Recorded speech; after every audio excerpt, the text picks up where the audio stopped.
Dickman Farms Smart Gardening Tip.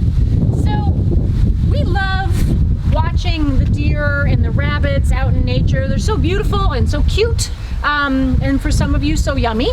But that said, they're so destructive, or can be. So here's a couple of hints about what you can do and plant to make your yard a little less appetizing and noticeable for deer. So one of the biggest things you can do is actually plant not for those animals. And so we have some plants here that they're just not gonna mess with. And we actually have lists as well, and anybody here can probably walk you through some things that are gonna be good to just make it so if the deer come in, they kind of go, oh, no, I don't love that. So what do I have here planted at the garden center? Well, we actually have, this is a perennial hibiscus. This forms gigantic flowers, and very rarely, if ever, have I seen any deer browse on them. They just don't seem to bother them, and you get a really big show. There's sedums here. This is about to come into view, to bloom here. It's kind of like a perennial succulent almost for us. It has that feel and that texture, even out of flower. It's a really pretty plant. Now, as we move around the front, because believe it or not, we have deer that come right down our sidewalks, over the fences, and they come eat stuff.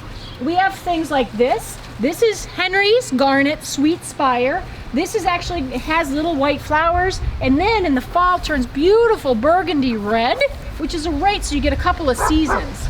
Up in the front here, this is called catmint.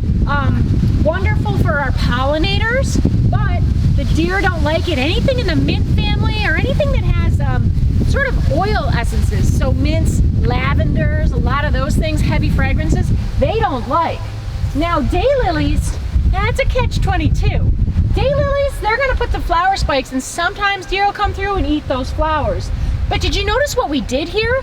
We had a bunch of stuff they don't like, and we're gonna have a bunch more stuff they don't like, but in the middle, a couple of things they might browse. So really what we're doing is we're mixing in the majority of non-deer rabbit friendly plants with some things that are. So they get going in here and they go, man, there's just nothing to eat. So they might miss naturally, without any more work from you, some of the plants that they might eat the buds off, like those daylilies. So that said, well, I have daylilies, or maybe they're gonna eat some of my annuals I put in. Well, when you're mixing those in, that's where some of your repellents can come into play. So already they've kind of said, geez, there's not much here, but if you have a really inquisitive animal, you might take in something like this deer and rabbit made by Everguard, or what else do I have here? Ta-da! This is go away, like, right, deer and rabbit repellent. Both of those things I would then spray. And if you read the back of these, what you're gonna find, you don't even have to work that hard. They don't have to go out all the time. And again, we're gonna come right around the corner, big grass, they won't mess with that. But you can see, ha-ha, they found us. And here is an example of some deer browse. So, have to admit that occasionally we do miss some. So we missed doing this one. We did hit it. So you can already see this plant is recovering from that deer browse. So that deer came down, said, I can't eat that, I can't eat that, but oh, hey, I can eat this. So this is something, we were a little late getting out here. Did I go through and we just do a light spray on this?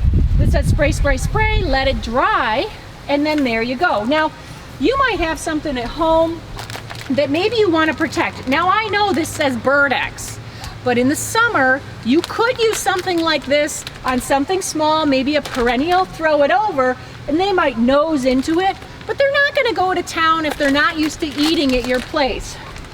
That said, if you're planting things, or you've moved into a house, or you know you have a lot of deer in your neighborhood, and you're planning on planting things that are deer don't usually browse on, but they've been in your yard for a while, and you're trying to change their mind, well, it's like going to your favorite restaurant, and maybe your favorite restaurant changed owners, and the food's not quite the same. Well, deer are long-lived individuals, and just like you're like, I'll just keep going back. You might have to be a little bit more persistent in reminding them, spray, spray, spray. This is no longer a good restaurant for you. You don't taste so good.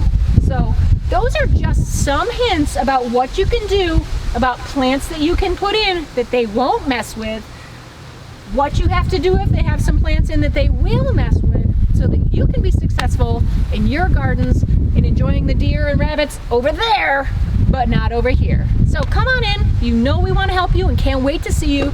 This has been your Dickman Farms Smart Gardening Tip.